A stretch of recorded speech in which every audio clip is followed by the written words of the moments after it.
This episode of Muddy River Gems is brought to you by Dot Foods. I think what it comes down to is the culture and the people. Our culture here at Dot is like no other. I've never experienced anything like what I've lived with for the last 12 years. Dot is very diverse. It is truly a family-owned business, but it is a family inside and out. You always feel like you matter and you play a big hand in the pot. There's so many opportunities to make a difference at Dot and really contribute to the success of the organization. Each year, this national group, the Corn Items Collectors, chooses a site for its annual spring meet. This year, it's Quincy, Illinois. On this edition of Muddy River Gems, join us at the 1930s Agriculture Museum.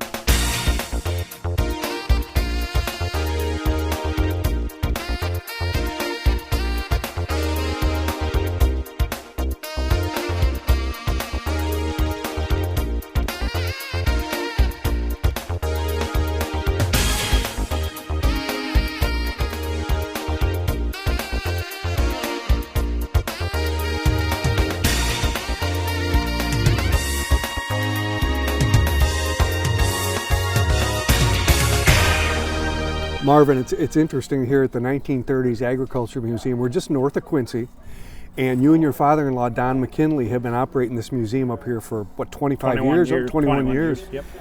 It's really nice that you have enough facility here to be able to open this up to the corn item collectors and other ag groups. Right, that's correct, Mark.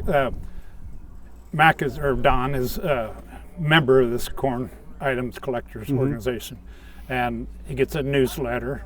He got a newsletter last winter or fall, and they said we're looking for a place to host our meeting for spring.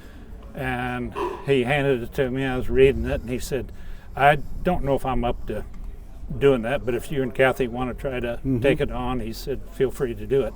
I said, sure. So I got contact with them, and they said, yeah. They said, that's great.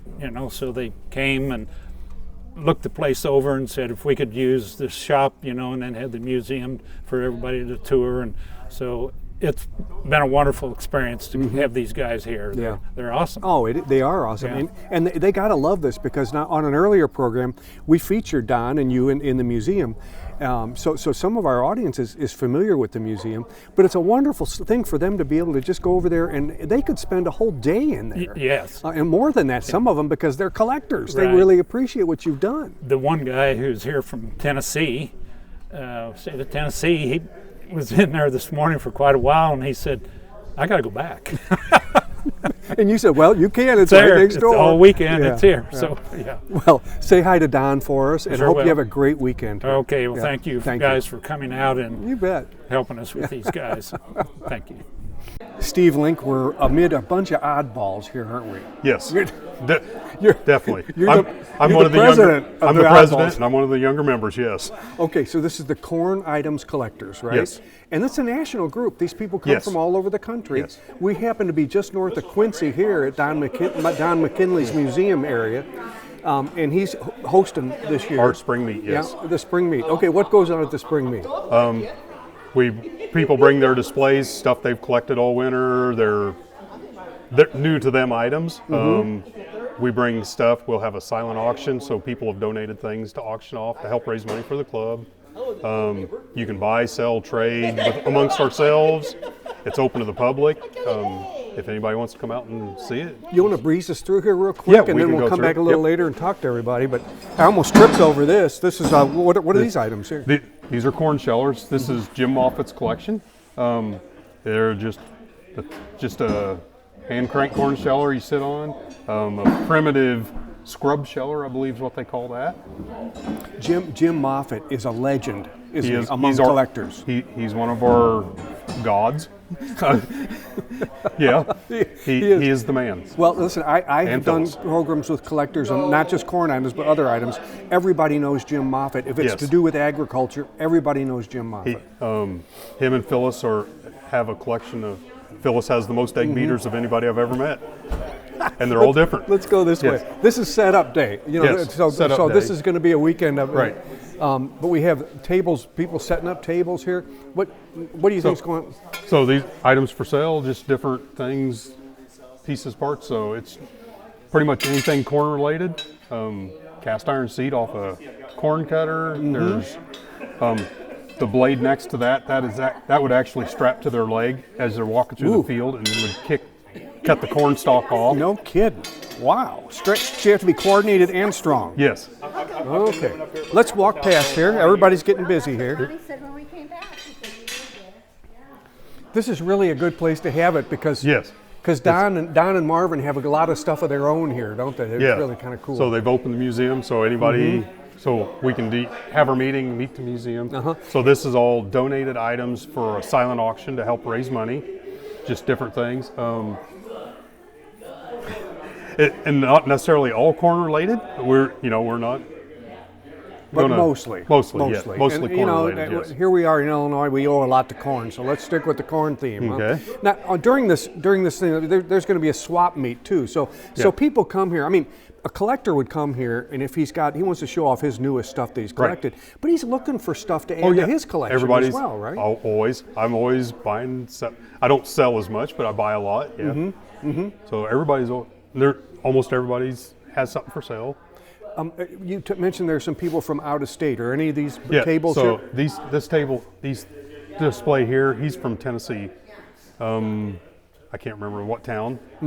Bill Bracey's his name. He's one of our regular members. He's one of those guys that, kind of like Jim Moffitt, he collects we were just different stuff. Speaking of Jim Moffitt.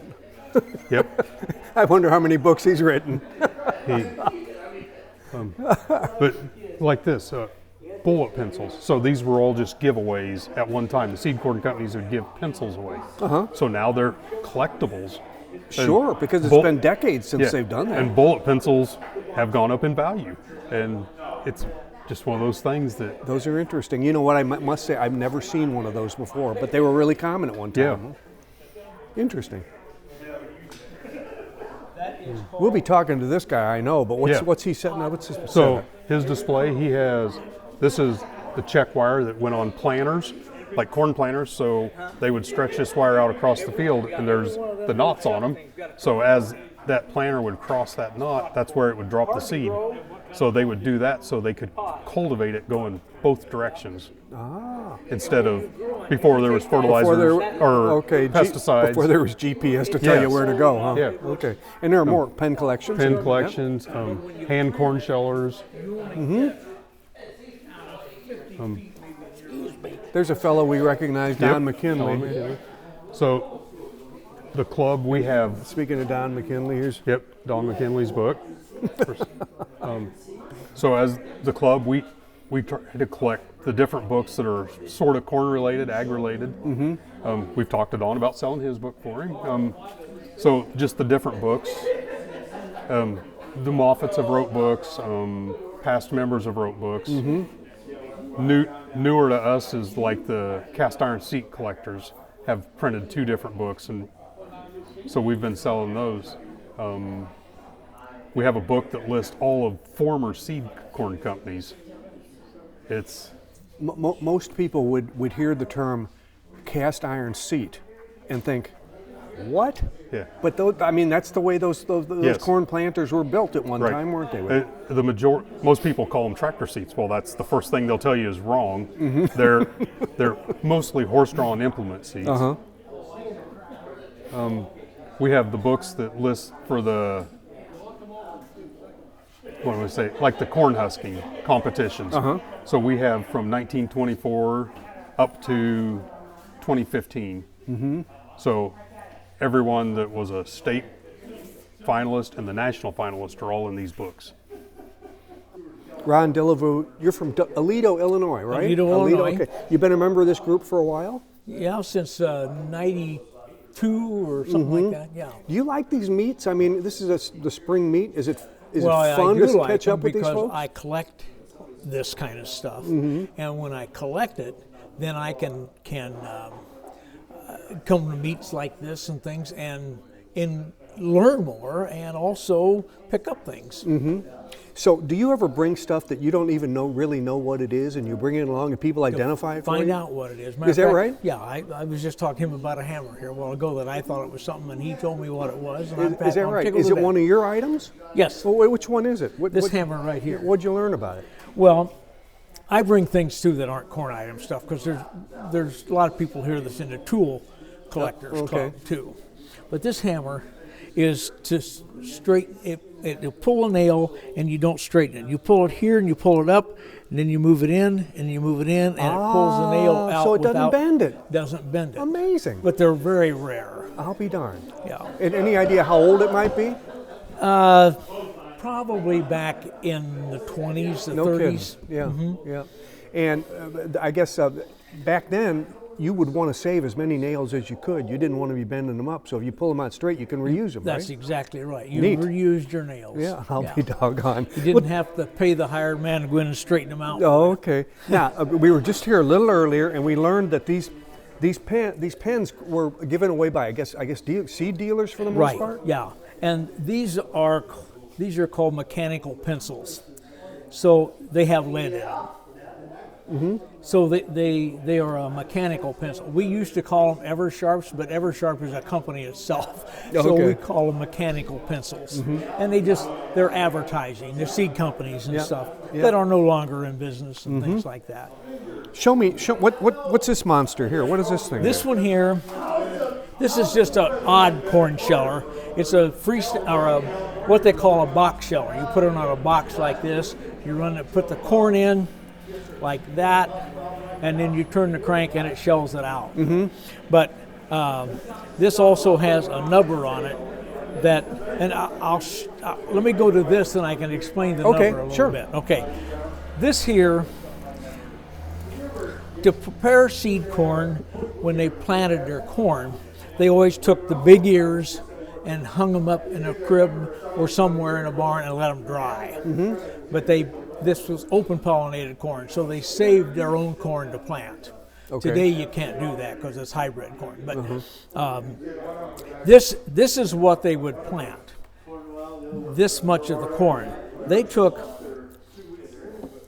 this is called a tipper, this here. And they would put this in there and strain it around and the corn would fall in the bucket, and that takes the tip off. Right. This one, and that's called nubbing your corn. This is a butter because you put the butter of the corn in here and turn it, and it would take the butt ears off, the rounds and stuff off of that. And then when you got done, you had this, and this is what they wanted to plant. And that's your seed corn? That's the seed corn. Okay. Yeah. And then they would run it through the sheller. Oh, okay. All right. So this just gets it ready for that to put it in there. Right. Oh, got it. But this has a nubber on it, so you would hold your ear in there, push it in there, and hold it, and as it turned, it nub it would nub it, so you could nub it all at once. This helped you plant or know where to plant, huh? Well, this is planter wire. This went clear across the field in big rolls on the planter, and this here would go through the planter, and it would catch a thing that was shaped like this, and it would trip it down and slide off of it. But every time it tripped it, it dropped the corn in the field. Okay. But this is called planter wire. So there already had to be a furrow, I guess, right, for this thing for the corn to fall into? No, because you still used a marker. But what this did, it tripped the planter to plant the corn. Okay. Yeah. All right. But it started out with rope, just a knotted rope, and then they started out with a rope with a lead button on it, steel button. But I guess it's steel, it's not lead, but a steel button. But the rope would stretch a lot. Then they went to planter wire. And this is just different planter wires that were sold for different type planters. Good display. That took a lot of time to put together, didn't it? Yeah, you find them one by one. Yep. What do we got here? Well, this is all kinds of corn stuff. These are all hand shellers that they would put it in like this and go like that on a ear of corn and shell it. And this is hand shellers. And this is a hand sheller. This has a popcorn sheller on the end of it. And that one there with the smaller hole in it, that's a popcorn sheller. It says popcorn, yeah. And this here is another nubber. Just a hand nubber. Okay. Well, that's fascinating. And you must have a truck to haul this stuff around with. You ought to see my place. I got a whole building full of this stuff. You have your own museum, don't you? I have my own museum. Yeah. Well, good for you. Good for you. It's interesting. Yeah. This is pod corn. This one here, see how that? Each kernel of corn is wrapped in its own shuck. Very odd. I'd never heard of such a thing. No, it's hard to grow, but it was, this is like some of the first corn out the Indians had, and it had corn on the tassels, but each one was wrapped in a It'd be the devil to clean and eat, wouldn't it? Yes, it would. Yep, took time. Hey, Yep. thank you, sir. This is interesting. Thank you. I want you to look at this one. One more thing, huh? Well, Okay. these are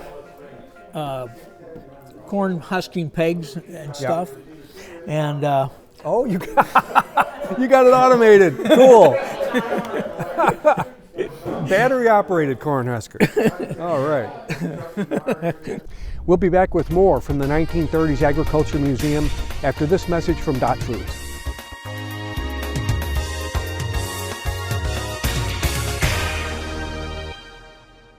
From our trucks to their lunch trays, to your local hospital, to your favorite pub, and to your kitchen table. For more than 60 years, Dot Foods and Dot Transportation have been stocking the shelves of your hometown. Sure, we've grown a lot, but at our core, we're still small-town, family-run businesses that care about our communities and the people who keep us running. Join the Dot family today and be part of something bigger. Why work at Dot? You could list out individual qualities forever. There's a lot of opportunities. They take care of the employees, they take care of the community. So our pay, our benefits, it's competitive. Time off, tons of flexibility. They're willing to work with you to help you advance.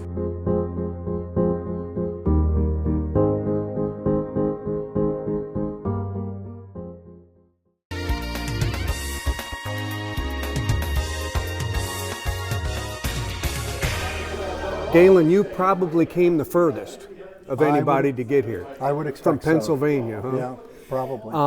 And you and your wife took your time. You saw a lot of the Midwest while you were on your way to here, right? We started out 2 weeks ago to go see the eclipse in Ohio. Okay, yeah. So we wanted to see the full eclipse. So Yeah. And you were where the totality was, Yes. huh? Was Yep. it a thrill? It was good. Yeah? It was good. Yeah. Yeah. Probably never see that again. Mm-hmm. Our nephew, he's into seeing eclipses, and he said in 2026 it's going to be in Spain. Yeah. I don't think I'm going to Spain. Oh, it's a good excuse for a trip, though. Good excuse. But you know, you don't need much of an excuse. You must have a heck of a truck because this is a big display you've set up here, and you must have a lot of carrying space. It folds up pretty good. Does it? Yeah. What are all these rods? What are they? They are planter stakes for check row planting. You put one at each end of the field with a wire that goes from one stake to the other, and the wire has knots on it to trip the planter. And it trips the planter, well, a typical planter would be 40-inch spacing for the rows, and you want the planter to trip every 40 inches so that you can cultivate the corn both directions. And of course that determines where the plant is going to come up, where the corn seed is tripped. And you plant in hills, so you're going to have 3 or 4 stalks at each hill. Now this would have been before any automation. This would have been when horses were pulling the planters, is It that would have right? started with horses, but these stakes here would have been from the 40s or 50s. On this side over here? Yeah, the 1940s or 50s. Okay, well there you can see they're a lot more sophisticated than some of these that are just stakes driven in the ground. Yep. And just earlier we saw a fellow that had the wire, a diagram, the I'm not sure what they're called, but the stops that trip the corn. We saw that laid out over here. Okay. That would have been between these stakes. Exactly. Okay. Yep. Well, let's walk down and see how this did this change over the years? Or are we looking at from newer to older, or we're how looking from different company to different company. Okay. Those ones on the other side there that we started with were all John Deere. Oh. And this one here, there's Hayes, Case, Oliver, Blackhawk, and one that I don't know. And then many of these are unknown. I don't know who they came from. This one is Minneapolis Moline, right here. Yeah. That whole rack is International Harvester.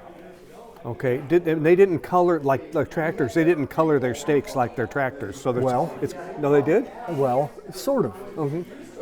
a lot of these companies had multiple colors. Like International Harvester, they had red was their main color, but like a lot of implement wheels were white, and a lot of their parts of the implement were blue. John Deere, a lot of the older John Deere stuff could have been red, because John Deere used red for a long time. I didn't know that. I thought they were always green. Yep. Nope. And then like Case, my Case stake is green, but you can find orange Case stakes, right? because orange was like a secondary color that Case used. Okay. Hey, do you ever find out when you bring these things here, you say, well, I didn't know where that was from, or I didn't know what company. Do you find people that do know here? Sometimes. Sometimes. Yep. What's this thing? Well, this came off of an old corn planter, and instead of using wire, this planter would have used rope. So every so often on this rope, there's a knot that would have tripped the planter. This would have been stretched across the field, just like the wire, and the knots would have tripped the planter. Okay. And that was before they started using that metal. Was before the wires. The wire. Yep. Wow, what a collection. That's remarkable. Are you still finding some? I'm not finding wires anymore. No. There's probably a few out there yet. But they say there's as many as 200 different variations of these, but most of these came from a guy in Nebraska who I don't know where he got them. He was selling them on eBay, and that's where I got them. And then these were actually, this is what you these used were to pliers. Put the wire together? Or well, what? Let me grab a pair of pliers here. That's what they look like. The one end has a tang and the other end has a groove. And what they were for is there would be splice links in the wire. And if you had an obstacle in your field, maybe there's a wellhead out there or a tree or a building or something, you need to get that wire around it as you're going across the field. So you either have to walk a quarter mile out there to your stake, bring it around and take it back out, or if you had some of these in there, you can take these pliers, and I'm not going to do it, but you can take that and spread that link, take the wire apart, go around your obstacle, and then this one's opened up. You put it in there that way and squeeze it back shut. Ingenious. Yeah. All you'd have to do is you have to make a few hikes and you'd figure out something like that, wouldn't you? And these are all the different kinds of pliers you'd find, from different companies. Is that your? That is not yours. Okay, we got to find out who's got that equipment there. Galen, thanks so much. You're welcome. Have a great stay. Yeah, thank you. Bill Bracey, a long way from Tennessee to Illinois to find some corn items, but you made it, didn't you? I did. Yeah. You brought some, and you're going to take some home too? I hope. Yeah. Are you looking for anything in particular? Yeah. What are you looking for? Well, I don't know exactly. I know it when I see it. Yeah, exactly. If it appeals to you, you'll take it. One of those deals. What are these? Is this all the same? No, it's not all the same stuff. No, these are different. These things are for check roll planting. You have a stake you stick in the ground, and you hook this onto that stake, and they tie off to this. And you have a check roll wire. That's it back there. That's what it looks like. This is the check roll wire. Okay. We're familiar with that because we just saw some of those. Okay. Yeah. Every time the planter would hit this right here, it would drop seed. Didn't matter whether it was 2 rows or 4 rows or what it would drop seed. So they would this would tie on to this with these hooks here. Yep. And it has the stakes you stick in the ground at either end, and this would be quite long. And every time the planter would hit this, it would drop seed. Didn't matter whether it was 2 rows or 4 rows. Then of course we did different types of shellers. You got some that you hold this way. I haven't seen that one. And put ears in there, and you turn the ears with that. That one looks like that'd be really hard work because you got to grab it with that, and then you got to turn the ear with the other hand. Is that the way that works? Yeah. Yeah. Same thing with this. You'd hold the ear.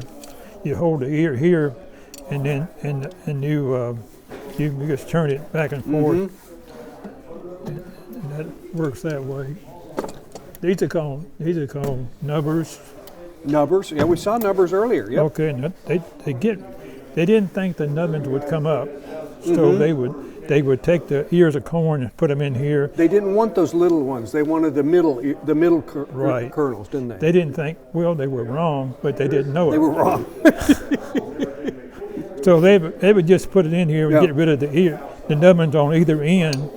Then they'd put it in on some kind of thing to hold it, like this. These are dryers. These are called dryers, but it's all kind of dryers, you know. And they'd put the ears on this and hang them up so they would dry. They were easier to clean or to what's it called? It's easier to shell it. Thank you. To shell it if they're dry.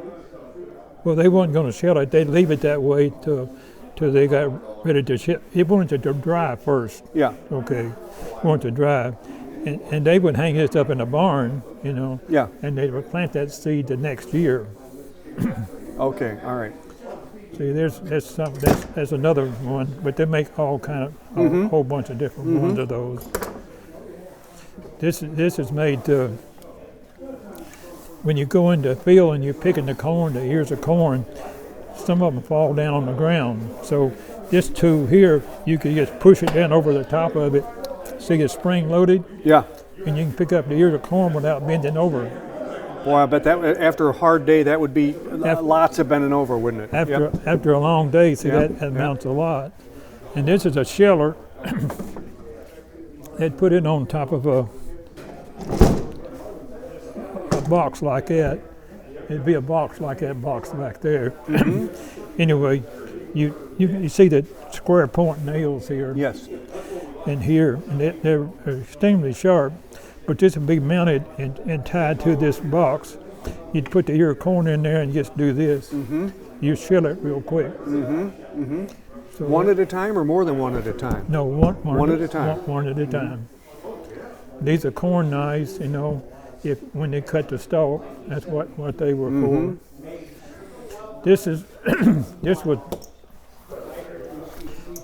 put on your foot like this, and it'd be a strap to go around your leg. And when you got ready to cut the stalk, you just do it that way. Oh man, that would be uncomfortable. I would think that would hurt, having that thing strapped to your leg all day long. No? But I think you'd get tired of it. But get tired. This is a check roll marker. A check roll marker. When you had a planter and your planter was going through the field, this would be tied to the planter, and this would be on one side of the planter. And as it went down, it would mark off where you want to come back at the next time with your planter. So that's what that is. And these are similar. Now I'm gonna let you do this because I know these are precious, but there are 3 items here that look pretty much the same. What were these for?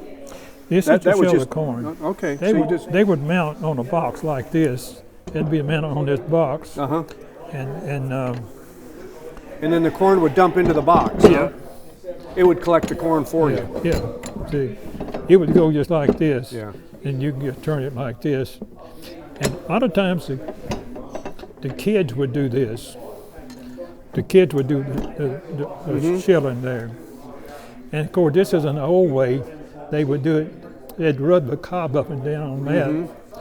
But that was pretty slow. This was a lot faster. Yeah.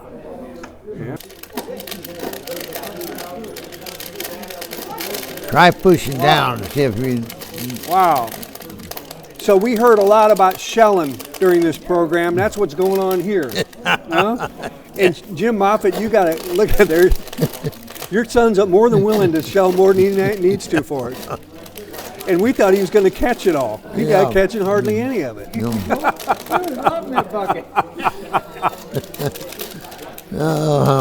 Well, Jim, you have brought some of your collection. I know you from past programs because your collection is about 10,000 times what you have here today. We're looking at shellers, right? And this one right in front of you. You said this dated back to when? 1852. 1852. Got a patent on it, and it was probably being made in 1850 because it took a long time to get a patent issued once you Yeah, and this is a big step from what we just saw your son Craig doing there, Yes, isn't indeed. it? I mean, you could do it, probably go a lot faster, wouldn't it? See, this is hollowed out here for the ear to fit down that saddle, you might say. And we turn the crank this way, and that's doing the same thing that those pegs were. Only a lot faster, I'll bet. Oh, yes. Yeah, and then you just keep cramming them in there, huh? Just keep cramming them in there. Okay. But you could make a sheller out of almost anything. This one that you got here, this is probably came from a farm family that they had a block of wood and they thought, well, that let's was make a chair, maybe the seat of a chair. Mm-hmm. And the legs broke off or the backs came off. All of those. There's no evidence that it was a chair because it didn't have any holes to it. But anyway, you could sit there and shell over a bucket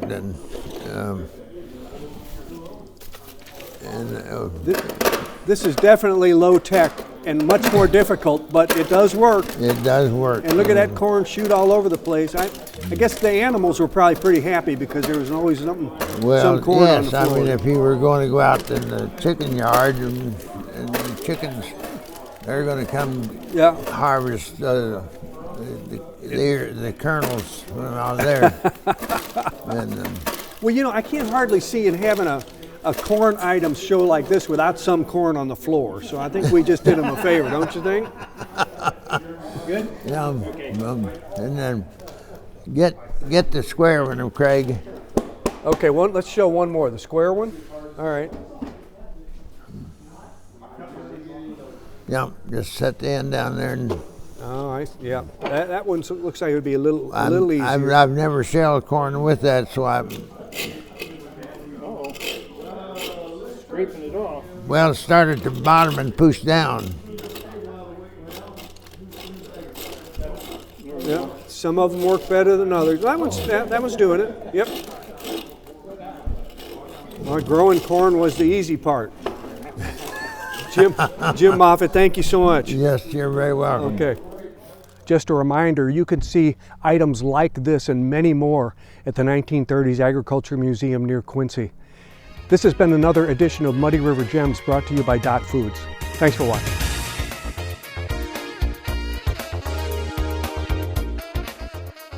This episode of Muddy River Gems was brought to you by Dot Foods.